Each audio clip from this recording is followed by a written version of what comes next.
দেশে গরু চোরাচালানের mastermind Sadek agro Imran.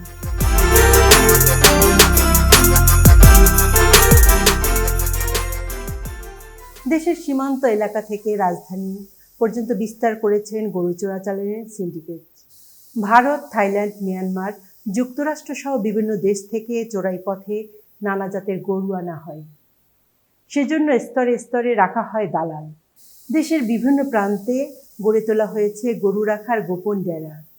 দেশে গরু চোরাচালানের মাস্টারমাইন্ড এই ব্যক্তির নাম মোহাম্মদ ইমরান হোসেন। নানা চমকের কারণে বারবার আলোচনায় আসা শাহ ইমরান হোসেন ঢাকার বছিলায় খাল দখল করে গড়ে তুলেছেন অ্যাগ্রো ফার্ম। আলোচিত সেই ফার্মের নাম সাদেক অ্যাগ্রো। এই খামারের আড়ালেই দেশে গরু চোরাচালানের নিয়ন্ত্রণ করেন ইমরান হোসেন। জানা গেছে 2008 সালে রাজধানীর উপকণ্ঠ বছিলায় মাত্র কয়েকটি গরু দিয়ে যাত্রা শুরু হয় সাদেক অ্যাগ্রো। তবে কয়েক বছরের মধ্যে প্রাপ্তি বাড়াতে থাকে ব্যবসায়ী। তখন থেকেই প্রভাবশালীর সঙ্গে সম্পর্ক গড়তে শুরু করেন ইমরান, আর সেই সুবাদেই জড়িয়ে পড়েন গরু চোরাচালানের সঙ্গে। অল্প টাকায় ভারত থেকে গরু এনে রাজধানীর বিভিন্ন হাটে বিক্রি করেন। এছাড়াও থাইল্যান্ড এবং যুক্তরাষ্ট্র থেকে আনেন উন্নত জাতের গরু। অনুসন্ধানে জানা গেছে কক্সবাজার উখিয়া সীমান্ত নিয়ে গরু চোরাচালানের রুট নিয়ন্ত্রণ করেন ইমরান হোসেন। এর সঙ্গে যুক্ত সেখানকার হলদিয়া পালং ইউনিয়নের চেয়ারম্যান ইমরুল কায়েদ।